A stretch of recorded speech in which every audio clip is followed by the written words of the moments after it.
नमस्कार दोस्तों, एग्जाम गंगा में आपका हार्दिक स्वागत है। आज हम लोग साइंस का एक बहुत ही महत्वपूर्ण टॉपिक सेंस ऑर्गन, संवेदी अंगों के बारे में जानेंगे और उसको समझेंगे। देखिए, हमारे शरीर में संवेदी अंगों की संख्या कितनी होती है? 5 होती है। कितनी होती है? 5 होती है। कौन कौन से होता है? तो जैसे देखिए, एक होती है आपकी आंख। क्या होती है? आंख, जिसको हम लोग क्या बोलते हैं? आई। इसके बाद कान, ईयर, नाक, जिसको हम लोग क्या बोलते हैं? नोज। इसके बाद क्या होता है? त्वचा, जिसको बोलते हैं हम लोग क्या? स्किन। इसके बाद हमारा क्या होता है? जीभ। जीभ, जिसको हम लोग क्या बोलते हैं? टंग। ठीक, तो ये हमारे 5 संवेदी अंग है जो हमारे शरीर में पाए जाते हैं। कौन कौन से? आंख, कान, नाक, त्वचा और जीभ। ठीक है, देखिए कुछ लोगों का मानना है और है भी कि इनके अलावा भी आर्गन होते हैं, जिसको हम लोग सेंस आर्गन बोलते हैं। जैसे 6 सेंस आर्गन हुआ और 7 सेंस आर्गन भी होता है। ठीक है, जिसको 6 सेंस बोलते हैं, 7 सेंस बोलते हैं ना, तो उनको भी समझ लीजिए। देखिए, ये तो हमारे बॉडी के अंदर ही होते हैं, लेकिन जो 6 सेंस होता है उसमें क्या होता है? जब हम किसी दूसरे पर्सन से इन 5 संवेदी अंगों के बिना सहायता के अगर हम कांटेक्ट कर पा रहे हैं, तो समझ लीजिए किस सेंस का यूज हम लोग कर रहे हैं? 6 सेंस का। इसको ऐसे समझिए, जैसे जब कभी अचानक आपको कभी कभी कोई चीज़ घटना होने से पहले ही अनुभूति हो जाती है, ऐसा महसूस होने लगता है। मतलब हमारी बॉडी कुछ ना कुछ ऐसे रिएक्शन देती है कि घटना होने वाली है, हम पहले ही भांप लेते हैं। भले थोड़ा बहुत एकदम एग्जैक्ट न बता पाए, लेकिन हल्का हल्का अनुभव होता है। तो इसको हम 6 सेंस बोलते हैं। और 7 सेंस में इन चीज़ों को माना जाता है कि यदि किसी भी आदमी का, मतलब कि जो हमारे यहाँ पृथ्वी में रह रहा है कोई आदमी, और उसका किसी बाहरी दुनिया के जो है प्राणी से या किसी दूसरी चीज़ से अगर संपर्क हो जाए, तो इसको हम लोग 7 सेंस के अंतर्गत रखते हैं। इसको ऐसा मानिए जैसे कोई व्यक्ति यदि भूत प्रेतों से या किसी देवी देवताओं से कांटेक्ट कर पा रहा है किसी न किसी माध्यम के द्वारा, तो उसको हम लोग 7 सेंस के अंतर्गत रखते हैं। समझ रहे हैं? तो इस प्रकार से हम 7 सेंस को मानते हैं, और जिसमें 5 सेंस तो हमारे बॉडी के अंतर्गत होते हैं। एक होता है 6 सेंस और एक होता है 7 सेंस। क्लियर? इतनी बात समझ में आनी चाहिए। अब हम लोग एक एक सेंस ऑर्गन जो हमारे बॉडी के अंदर है उनको हम अच्छे से समझेंगे और उसको डिटेल में आपको बताएंगे, जिसमें सबसे पहले हम पढ़ेंगे आइज के बारे में। तो अब हम लोग शुरू करते हैं आंख के बारे में। आइज, आई, इसके बारे में लोग जानते हैं। देखिए, जो हमारी आंखें हैं 2 टाइप की होती हैं। मतलब आंखें 2 प्रकार की होती हैं। हमारी आंखें 2 प्रकार की नहीं होती, हमारी आंखें तो एक ही प्रकार की होती है। ठीक है, लेकिन आंखें 2 टाइप की होती हैं। एक होती है हमारी कौन सी? सिंपल आइज, सिंपल आई, जिसको हम लोग सरल आंखें बोलते हैं, सरल आंख। ठीक है, और दूसरी होती है हमारी कॉम्प्लेक्स, कॉम्प्लेक्स आई, जिसको हम लोग बोलते हैं संयुक्त आंखें। ठीक है, ध्यान रखिएगा। एक होती है सिंपल आईज, जिसको हम लोग सरल आंखें बोलते हैं, और दूसरी होती है हमारी कॉम्प्लेक्स आई, जिसको हम लोग बोलते हैं संयुक्त आंखें। क्लियर? बात कर लेते हैं लोग सिंपल आईज की। देखिए, सिंपल आईज की अगर हम लोग बात करें, तो सिंपल आईज में क्या होता है कि ये ज्यादातर स्तनधारियों में, मैमल्स में, जिसको हम लोग बोलते हैं रेप्टाइल्स में, रेंगने वाले जो होते हैं, पक्षियों में, ठीक है, इसके अलावा एक्वेटिक एनिमल्स, एम्फीबियंस, इन सभी में हमारी सिंपल आइज मिलती हैं। किन किन चीज़ों में? मैमल्स में, जिसको हम लोग बोलते हैं स्तनधारी। क्या बोलते हैं? स्तनधारी। इसके अलावा आपके बर्ड्स में, मतलब पक्षियों में, पक्षियों में। इसके अलावा रेंगने वाले जो जंतु होते हैं, रेंगने वाले, उभयचर प्राणी में, उभयचर, और जलीय जीव, जलीय जीव, जिसको हम लोग क्या बोलते हैं? Aquatic animals. स्तनधारी को बोलते हैं मैमल्स, पक्षियों को तो बर्ड्स जानते हैं, रेंगने वाले रेप्टाइल्स और एम्फीबियंस। इन सभी में सिंपल आइज मिलती है। ठीक है, बात करते हैं कॉम्प्लेक्स साइज की, तो कॉम्प्लेक्स साइज आपको ज्यादातर इंसेक्ट में मिलेगी। किस में मिलेगी? इंसेक्ट में, कीटों में। किसमें? कीटों में ये आइज मिलती है। तो हम लोग बात कर लेते हैं कि आखिर कीटों में जो संयुक्त आंखें कैसे काम करती है। देखिए क्या होता है कि जैसे मान लीजिए इनकी एक बड़ी सी आंख होती है, उस आंख के अंदर बहुत सारी छोटी छोटी आंखें होती हैं। ठीक है, कैसे? ऐसे ऐसे छोटी छोटी छोटी छोटी बहुत सारी आंखें होती हैं। और इन छोटी छोटी आंखों में क्या होता है कि जब कोई ये चित्र देखते हैं ना, तो एक आंख में, मतलब जो छोटी छोटी पूरी एक ही आंख है, इस पूरी एक ही आंख में जो ये अंदर छोटी छोटी आंखें हैं, उन सब में पूरा पूरा चित्र नहीं आता, बल्कि क्या होता है थोड़ा थोड़ा थोड़ा थोड़ा चित्र आता है। कि मान लो किसी आदमी के अगर ये फोटो देखते हैं, मतलब उसका इमेज देखेंगे, तो उसका हर एक पार्ट अलग अलग पार्ट अलग अलग आंखों में आएगा और फिर सब इकट्ठा होकर पीछे पूरी इमेज बनती है। क्लियर? मान लीजिए ये पूरी एक आइज होती है, उसी के अंदर ही छोटी छोटी आइज होती है। अगर मान लीजिए इस आइज को हम लोग आधा क्या कर दे, ढक दे ऐसे, तो आप लोग देखेंगे कि कीटों में क्या होता है कि जो पूरी इमेज जो है, हम लोग जब पूरी आंखों से देखते हैं, सभी आंखों से जो इसके अंदर होती हैं, तो पूरी इमेज बनती है। लेकिन अगर आधा हम लोग ऐसे ढक देते हैं, तो जितना जो जो अंग इन आंखों में आया होगा केवल उतना ही दिखाई पड़ता है। ठीक है, इस चीज को आप लोग जान लीजिएगा। दूसरा, ये सारे के सारे रात्रिचर होते हैं, जितने भी कीट पतंगे होते हैं। वो ऐसा क्यों होता है? क्योंकि देखिए सभी आंखें क्या करती है, प्रकाश को, मतलब लाइट को ऑब्जर्व करती हैं, और उसके बाद इमेज जब पीछे जाके बनती है तो बहुत ज़्यादा लाइट आ जाती है। ठीक है, तो दिन के समय क्या होता है कि अगर दिन के समय ये बाहर निकलेंगे तो इनकी आंखों में क्या होता है कि अलग अलग जो है जो इमेज होती है, उसके द्वारा जो पूरी लाइट अंदर जाती है एक बिंदु पर, जहाँ पर पूरा इमेज बनता है, बहुत ज़्यादा चकाचौंध रोशनी होती है, जिसके कारण क्या होता है इसको दिखाई ही नहीं देता। ठीक है, और इस कारण क्या होता है कि ये दिन में नहीं घूमते। रात्रि में क्या होता है, प्रकाश बहुत कम होता है, तो ये जो है आसानी से चित्रों को, मतलब इमेज को देखते हुए चलते हैं। इसके अलावा आप लोग देखे होंगे बरसात के सीजन में बहुत सारे कीट पतंग लाइट, मतलब जहाँ पर बल्ब बल्ब जलता रहता है वहाँ पर आ जाते हैं, तो लोगों को ये लगता होगा कि लाइट की तरफ आकर्षित होते होंगे। तो ऐसा नहीं है, बल्कि क्या होता है कि जहाँ पर ये गुजर रहे होते हैं, लाइट अगर जल रही है तो इतना अंदर प्रकाश जाता है जहाँ पर इनका इमेज बनना है कि इनको आगे का रास्ता ही नहीं मालूम होता। ठीक है, इसीलिए वहाँ आसपास ही मंडराते रहते हैं। यदि आप लाइट बंद कर देंगे तो ये आसानी से चले जाएंगे। इसके अलावा अगर आपको पता हो तो उल्लू है, चमगादड़ है, ये भी रात्रिचर होते हैं, लेकिन इन पे कॉम्प्लेक्स मतलब संयुक्त आंखें नहीं पाई जाती, बल्कि सरल आंखें ही पाई जाती हैं। लेकिन ये रात्रिचर, उनके रात्रिचर होने का कंडीशन कुछ दूसरा है। इसके बारे में हम आगे चर्चा करेंगे और बताएंगे पूरा आपको। तो अब हमें डिटेल पढ़ रहे हैं सिंपल आइज के बारे में, सरल आंखें, कि आखिर ये सरल आंखें कैसे होती हैं, इनमें कौन कौन सी संरचना होती है, तो इसको हम लोग देखते हैं एक बार। तो ये संरचना है आपके सिंपल आइज की। इसमें क्या है देखिए, ये है आपकी कार्निया, ये है आपके सिलियरी मांसपेशियां, ये क्या है सिलियरी मसल्स भी इसको हम लोग बोलते हैं, रेटिना जिसमें हमारा ये कह सकते हैं कि जिसमें पूरा इमेज बनता है, उसी को हम लोग क्या बोलते हैं, रेटिना। ये हमारा क्या होता है, ब्लाइंड स्पॉट, जहाँ से जो है माइंड तक जो है सेंसर जाते हैं। और फिर ये है आपका लेंस, ये है आइरिस, और ये है प्यूपिल। आप लोग सोच रहे होंगे कि आखिर ये आइज का कौन सा पार्ट है ना।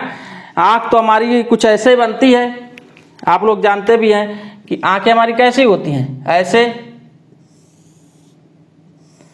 कुछ ऐसे ही होती है हमारी आंखें।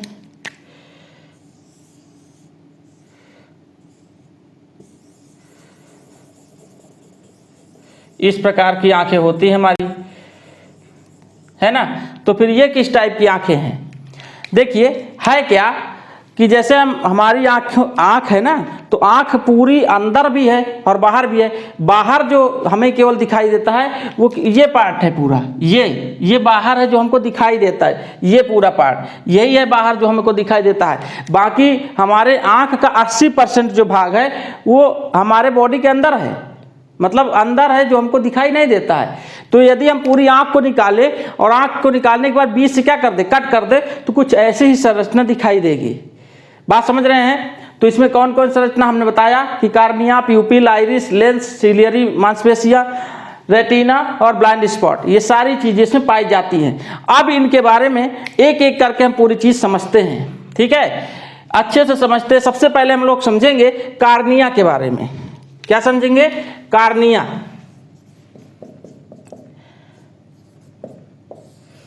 कार्निया। देखिए जो कार्निया है वो हमारे आंख का जो सबसे आउटर मोस्ट लेयर है और ये पारदर्शी होता है, ट्रांसपेरेंट, ठीक है, जिसमें से आर पार जो है लाइट जा सकती है। तो ये ट्रांसपेरेंट होता है और पूरे जो है आंख के ऊपर होता है। मतलब कि ये जो पूरी है जिसमें आपका यहाँ पर आप जानते हैं प्यूपिल होता है। क्या होता है? प्यूपिल, जहाँ से प्रकाश अंदर करता है, ये वाला पार्ट, ये पूरा, ये ऐसे ऐसे संरचना होती है जिसको हम लोग क्या बोलते हैं? इसी को हम लोग बोलते हैं क्या? आइरिस। ये भी, और ये पूरा सफेद वाला जो पार्ट है, तो सबके ऊपर एक ट्रांसपेरेंट जो है पार्ट जो पाया जाता है उसी को हम लोग क्या बोलते हैं? कार्निया बोलते हैं। ध्यान रखिएगा इसमें कार्निया कैसा होता है? पारदर्शी होता है। पारदर्शी कैसा होता है? पारदर्शी। पारदर्शी। देखिए कार्निया को गीला रखना जरूरी होता है, मॉइस्चर रखना जरूरी होता है। इसीलिए क्यों? क्योंकि जैसे हमारे यहाँ पल के ऊपर नीचे हम करते हैं तो अगर जो है फ्रिक्शन लगेगा, घर्षण होगा, तो क्या होगा कि खरोंच आ सकता है। इससे हमारी आंखों को काफ़ी ज़्यादा क्या होगा? नुकसान होगा। तो इसके लिए क्या होता है कि हमारी आंखों में ही टीयर ग्लैंड पाई जाती हैं। क्या पाई जाती हैं? Tear gland. जैसे ये हमारी क्या है? नोक है, नाज है, मतलब नाक है, ठीक है। तो यहाँ से जो है ये ऐसे जुड़ा होता है नाक के साथ। तो यहाँ पर आप लोग कभी खोल के देखेंगे ना ऐसे यहाँ पर, तो आपको जो है ये दिखाई देगा। क्या? जिसको हम लोग टीयर ग्लैंड बोलते हैं या इसको लैक्रिमल ग्लैंड भी बोलते हैं, ध्यान रखिएगा।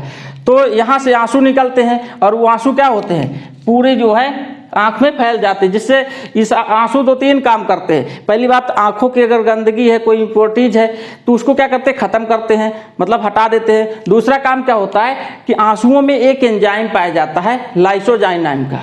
क्या नाम है उस एंजाइम का? लाइसोजाइम। वो क्या करता है? कोई अगर बैक्टीरिया है तो उसको मार देता है, ठीक है। और तीसरा काम क्या होता है कि एक लुब्रिकेंट के रूप में ये काम करता है। जैसे आप लोग जानते हो कि गाड़ी में मोबियल डाला जाता है। क्यों? अगर मोबियल नहीं डाला जाएगा तो फ्रिक्शन के कारण बहुत से पार्ट क्या हो जाएंगे? घिस जाएंगे और वो ब्लॉक हो जाएगा। तो सेम कहानी यहाँ पर भी होती है। तो ये जो आंसू होता है ना, लुब्रिकेंट का काम करता है। इस चीज़ को ध्यान रखिएगा। और एक चीज़ और बता देते हैं, जो आंसू होते हैं वो हमारे नाक नसल कैविटी से भी जुड़ा होता है। तो कभी कभी आप लोग देखते होंगे जब रोता है आदमी तो रोने के साथ साथ नाक भी बहने लगती है, ठीक है। और आप लोग एक चीज़ भी देखे होंगे कि महिलाओं की जो आंखें होती है ना, वो पुरुषों के अपेक्षा जल्दी खराब नहीं होती। क्यों? क्योंकि उनके आंसू बार बार किसी न किसी बात पर रोने लगती हैं, जिससे आंसू निकलते हैं। और आंसू क्या करते हैं? हमारी आंखों को अच्छी तरह से साफ कर देते हैं। इस चीज़ को भी समझ लीजिएगा, अन्यथा मत लीजिएगा। तो ये है कार्निया। कार्निया के बारे में आई होप अच्छे से आप समझ गए होंगे। अब दूसरा चीज़ हम लोग समझते हैं आइरिस के बारे में। क्या समझेंगे? आइरिस। तो अब बात करते हैं हम लोग आइरिस की। आइरिस ये है आइरिस आपकी। ये अगर इसमें मैं बताऊं तो ये है।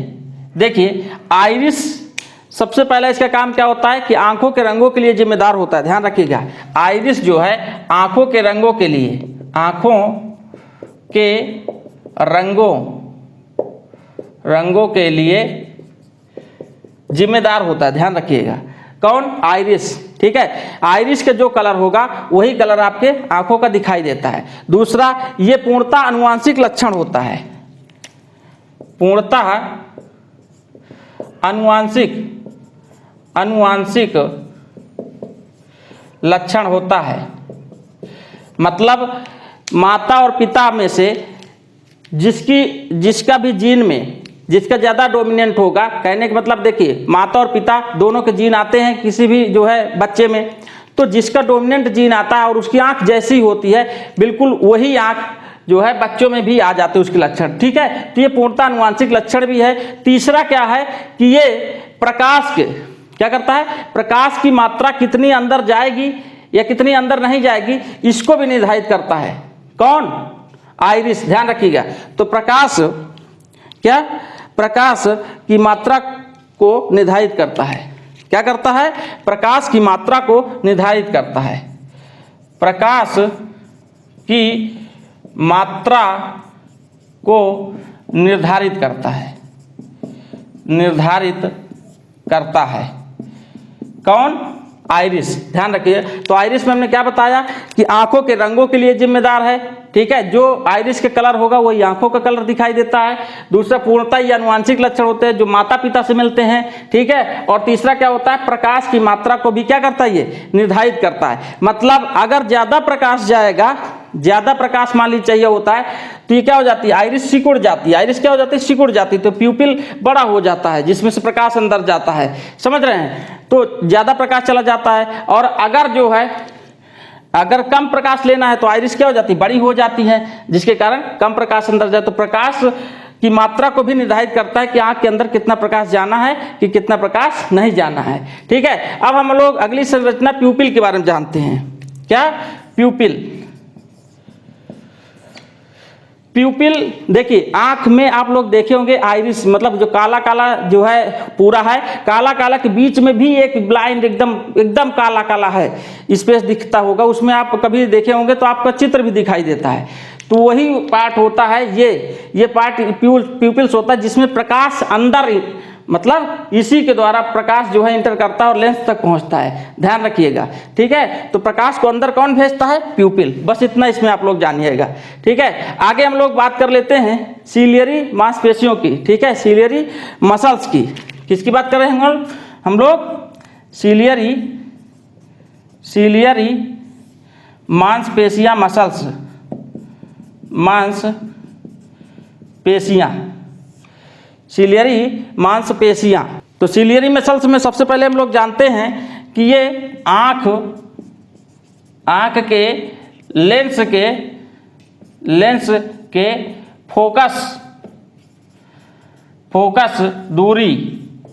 फोकस दूरी क्या करता है, ये निर्धारित करता है या उसी के लिए जिम्मेदार होता है कि कितना जो है फोकस दूरी बढ़ाना है कि कम करना है। ये किस पे डिपेंड करता है, सीलियरी मसल्स पे। किस पे डिपेंड करता है, सीलियरी मसल्स पे। एक चीज और ध्यान रखिएगा, जो सीलियरी मसल्स होती है ना, अगर हम किसी भी चीज को पास से देखते हैं तो इस पे तनाव आ जाता है। क्या होता है, अगर किसी भी चीज को हम पास से देखते हो, सीलियरी में मसल्स में काफी ज्यादा तनाव होता है। इसीलिए जब हम किताबें हैं, मोबाइल है या किसी भी चीज को पास से देखते हैं तो थोड़ी देर बाद हमारी आंखों की थकावट काफी ज्यादा महसूस होने लगती है।